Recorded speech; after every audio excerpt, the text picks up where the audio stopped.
Howdy folks, Kirk and Jason here with Kirk Giordano Plastering. Today, we got another tip of the day for you. It's all about finish coat materials.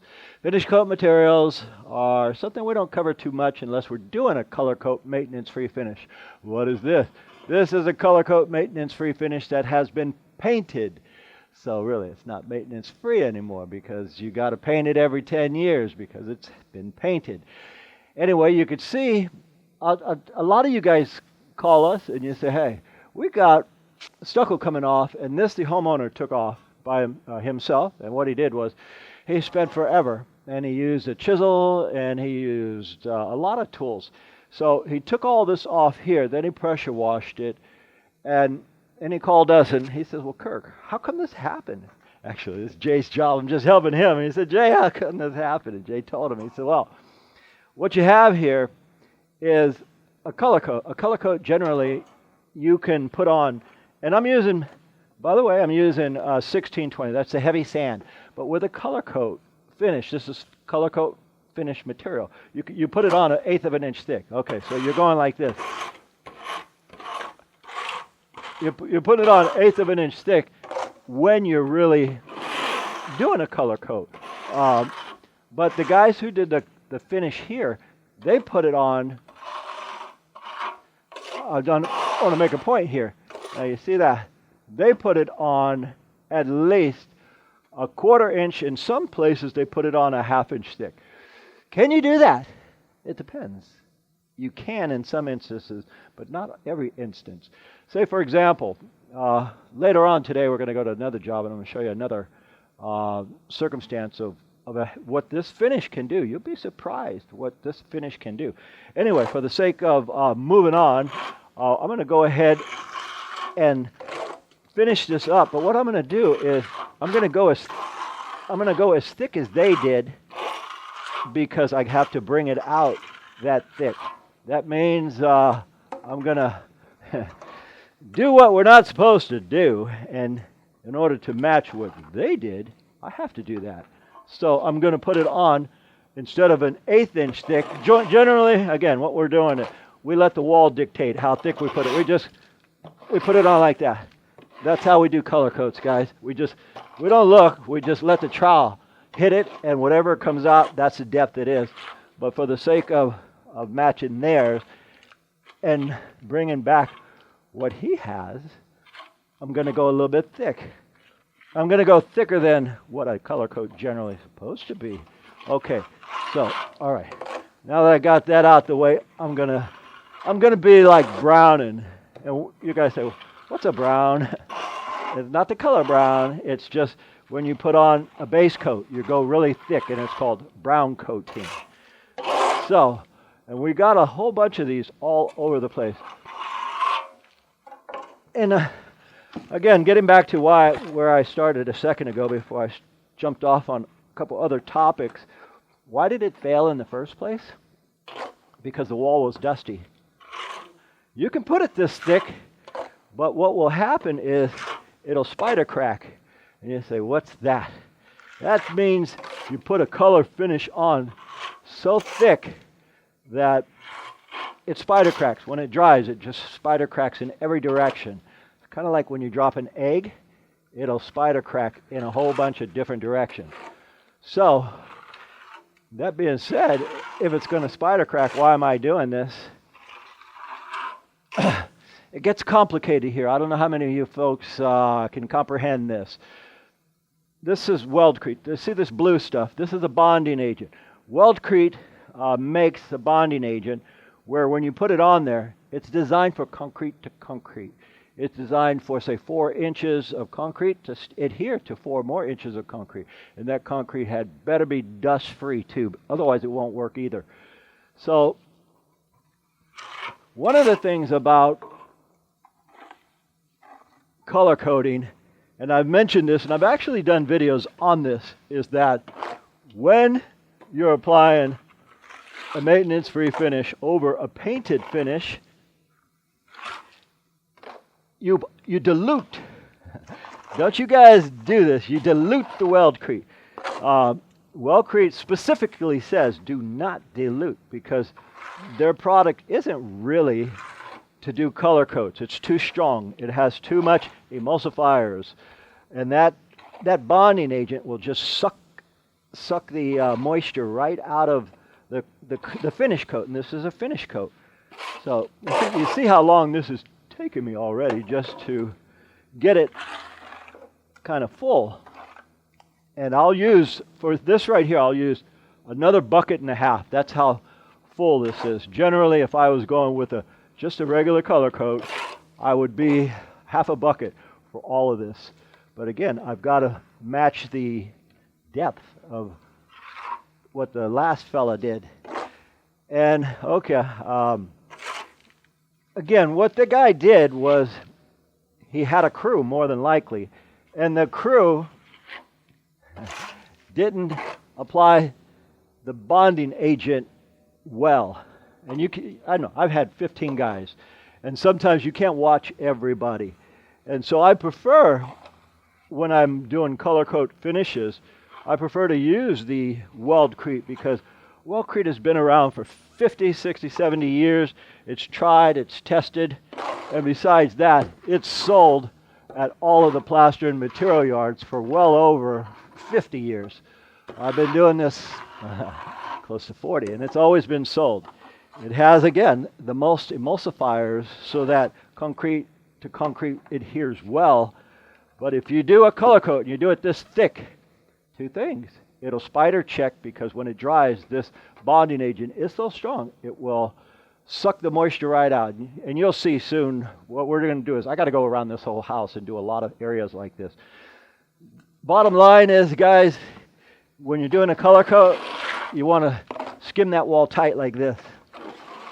But if you have guys who are unexperienced, and that's what these guys were. I mean, I hate to say that, but they were unexperienced. They didn't know what they were doing. They had an idea what they were doing, because you do not put a color coat on this thick. And why did this part fail? Again, I'm repeating this.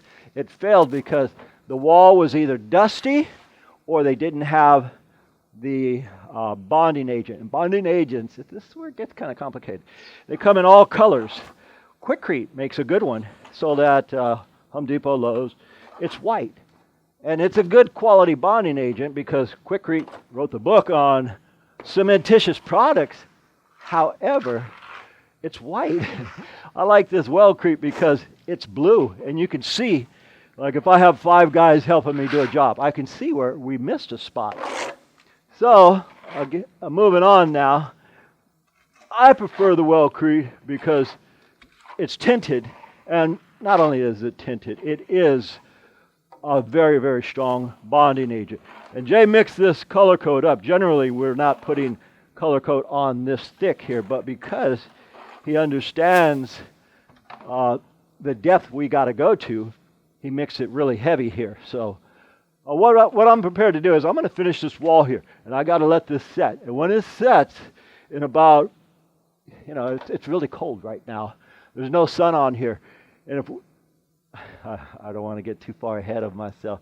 If this wall were wet, I'd be here 4 hours. So we're not wetting it. He already pressure washed it, but I came and wire brushed it, and then we put the bonding agent on it. So now it's just a cold wall. So a cold wall, this will take about a half hour to set. And when this starts to set, we're going to get a bunch of hairline cracks. But that's okay, because they floated theirs. And what does floating mean? I'll get to that part. That's when you take a sponge float and you bring the aggregate out, and then you texture it like what these guys did. But anyhow, I'll tell you more points and more tips as I go along, because we're hustling and we want to get this on, because we got a lot of wall to do. All right, guys. Let me try to remember where I left off here. Number one, why did this come out here and around the whole house? It's because they didn't use a good bonding agent, or the wall was dusty. Number two, this is right where they put all the garbage cans. See these garbage cans? They always hit the wall. They're hitting the wall. Lawnmowers are hitting the wall. It's loosening up. Vibration. There's a door here. Vibration. It's what loosened it all up. It lasted 18 years, guys, so that's got to be pretty good. Here's what we're using. We're using a finish coat material. And we're we're abusing a finish coat material because I know what they can do and I know what they can't do. If we make it in time to the next job, I'll show you something. You'll say, "Whoa, I didn't know you can do that," and it's really interesting. Anyway, for the sake of this here, I've done everything here because we got to get out of here. I want to show you just this last piece. And can you float a texture that's so thick, so wet? Technically, no. But can I? How wet is it? Kirk can do it. Yes, I can do it because I've been doing it for years and years and years. That's thick for a color coat. You're not supposed to be able to touch a color coat and make any indentations. It's 1/8 of an inch or 1/32 of an inch. Also, like I'm using a finish coat material. This is a maintenance finish. You add color to it and you come up with any colors. And they have La Habra, they have Western, they have BMI, they have a whole bunch of different colors. And for the, in the description, I'm going to put a link to a job I did about, 7 years ago in my backyard. I'm going to show you what happens when you apply, say like Weld Crete, full strength, and then you do a color coat 1/8 of an inch, or the desired, or the correct, or the proper thickness. You'll see it. It looks like the Amazon River in the texture. It's really cool. It's like 7 years ago I did that. So it'll be in the description, because if I try to explain it, it's much, much too complicated. In fact, I probably lost 80% of you homeowners right now. But keep in mind, we show a lot of apprentices all over the world how to do this so they can make a legal living, keep food on the table, and have the lights on while they're eating. So it's not just homeowners that we show how to do this. We show a lot of apprentices, and many of them, thousands, comment and say, "Hey, Kirk, because of your videos, I'm able to do as well, if not better, as most of the journeymen, and I'm indisposable now. The guy can't fire me. I know more than the journeyman." Okay, now because this is so wet, and it's cold, guys. Why am I wearing a hoodie? It's cold. Have I plastered in the snow? Yes, I plastered in the snow. It was snowing. We were doing a straw bale house. We were working so fast and so hard. We had our shirts off, and the snow was falling down on us, and we were still hot. Anyway, it's like 50 degrees for me. It's cold. I'm from California, so I know some people in Wales are going to say, "Man, you big sissy, that's what we're out in shorts with." Okay, since this is so wet, I'm going to get back to my wall now. Since this is so wet, and they started off with a float finish, see those lines? See that grit? You can see the sand grit. If you can see the sand grit and then you see a texture, that means they floated it. So I have to do exactly what they did. And because it's so cold, I can't put water on this. If I put water on this float, you guys, we've done 900 videos. If you'll see me, I'm always wetting this. This time I'm slamming it out dry. Why? I want to get all the moisture out, because if I have water in here, this is going to stay wet and I can't do my job. I don't want to be here till 4 o'clock. Right now it's about noontime. Okay, so we're going to take the float, or the new finish, and we're going to go into the old finish. What happens if I go like this? Well, it's kind of setting now. But when you pull it into the existing finish, now what we're doing is, and now I got to use a really light hand to, so I don't make a bunch of mountains and globs, because it's too wet right now to texture or to float. Why are you doing it, Kirk? Because I can. I've been doing this forever, guys. So again, if you guys are a homeowner and you think, "Man, I'm going to do a color coat," good luck. Color coats take a lot of years because there's so many things to consider: the snow, the heat, the absorption, the textures, the fine, the medium, and the heavy finishes, what they can hide and what they cannot hide. Okay, I'm doing this here. Now, this is still wet. Can it be textured? Technically, no, or should not be. But he's going to paint this. And when he paints this, it doesn't matter. It doesn't matter if my color is off and all that. So here's what we do. Now, Jason, at first he mixed me some stiff mud because we had to go stiff. And by the way, I'll complicate things even more. When I float this, I open the stucco. When the stucco's open, it dries faster. Okay, so I'm just gonna, you see how I textured everything. Now, what I like to do is, he's got 4 screws here, and this is where he's going to mount his hose. It goes right back on these, so I keep hitting them because I hardly see those. Okay, so I'm going to finish texturing here. Now, again, you look at their texture. It's that's what we call, what's a polite word?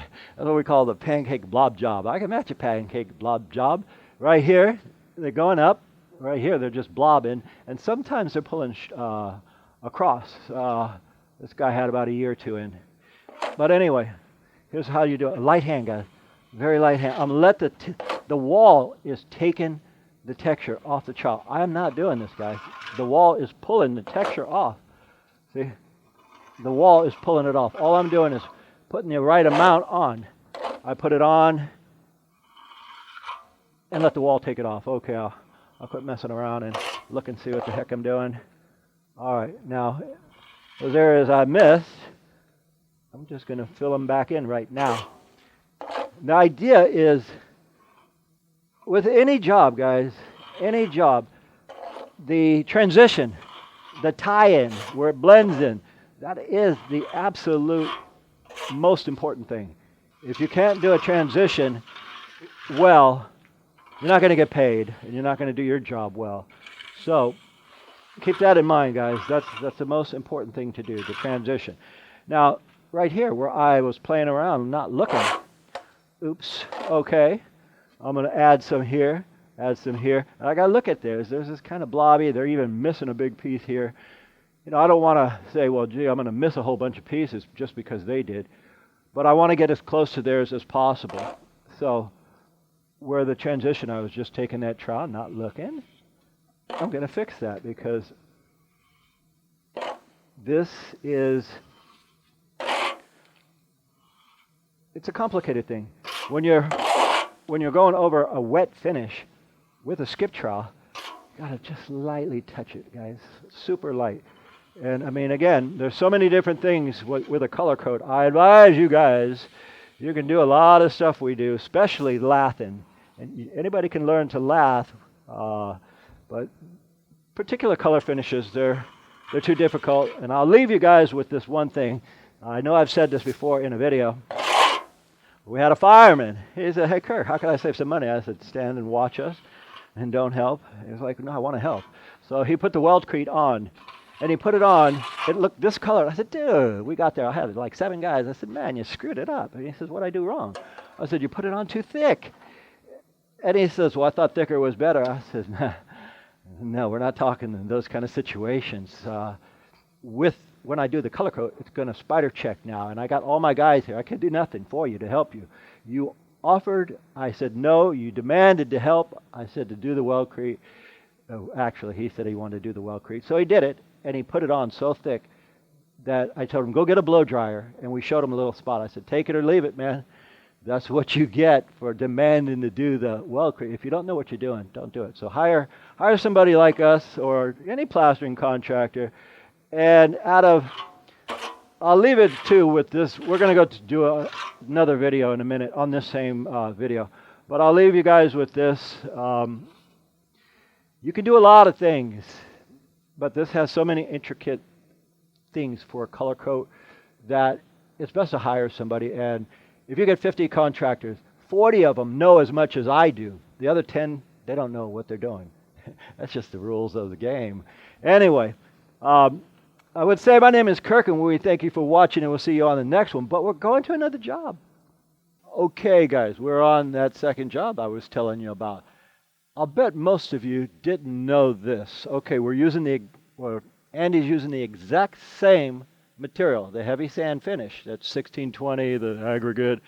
Now, who would believe that, I'm going to take you to his finish work. Who would believe you could take something like this and create what he's just done? Now, granted, you've got to look at his job. He's in charge. He's the boss. He's the big kahuna. He's got to be able to look at things like this and know what to get off.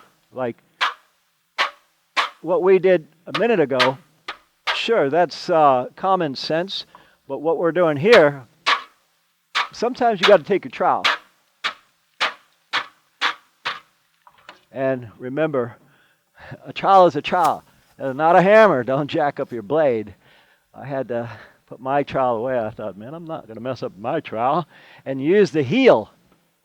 Take the raggediest trowel you have. Again, if you see this, and we know, after 30 years, you get an idea of what the grits are capable of doing. So this kind of stuff, now it's fine. Now a finish will go over that, and it'll blend this in. I'm going to take you to the back where you can see some real magic done. You'll say, wow, you can make a house like that look like this? Unbelievable. Andy, you're working too hard, man. Too hard. You got that done yet? This is the last plaster. We dug him up. He still had his tools in his hand. They fired him and said, all right, and buried him. Anyway, okay, let's move on. Okay, guys, I'm going to show you what it looks like. Rob, pleasure, brother. Always a pleasure. Great plaster there. Anyway, would you believe that from the front you can get this? Now, you see the light variations and the dark variations. Well, obviously, in the sun, it has already dried. Where it's darker, that's going to dry. This was just applied, so I like that too. I was thinking, man, I'm going to go over there and help these guys spread it out. I planned to have these guys plaster in front of me, and I was going to float behind them. You get the idea, but I'll show you one more thing over here while we're here. Now, granted, that's just beautiful. It gives, I mean, you're right on the lagoon. It's a darker color. It's beautiful. This is not a simple house to do either. I mean, you got your eaves, you got everything here. They still got another day here. So I wanted to show you guys what you can achieve if you have some time in. It's one thing to know how to plaster. You can learn how to plaster in about 5 years. Material knowledge, you got to throw in another 15 or 20 years, because with some grains you can do miracles. And as far as I'm concerned, this is absolutely beautiful what they're transforming this house into. It's absolutely gorgeous. Anyway, my name is Kirk. Jason on the camera. Andy and his crew here. Geniuses. They're much better than us. Anyway, we thank you for watching. And as usual, we'll see you guys on the next one. Hi folks, Jason here, and I'm here to tell you something you probably already know, that like most content creators on YouTube, my dad and I are members of the Amazon Affiliates program. What does that mean? That means that we can show and link you to some of the most commonly used tools in the plastering trade on Amazon, like our hawks and trowels, scoops, floats, and some of the other things, our battery-operated tools for breakout and cutting, etc. Now, if you buy those tools from those links, we earn a small percentage of that. That allows us to keep making these videos and keep putting out quality content for you folks to enjoy. Once again, folks, we thank you for watching, and I really enjoy all your comments. If you guys like this video, please click the like button down below. And also, if you enjoy what we do, subscribe to our channel so we can keep making these videos for you. My name is Kirk. And Jay. We thank you for watching, and from the entire Giordano family, we'll see you on the next one.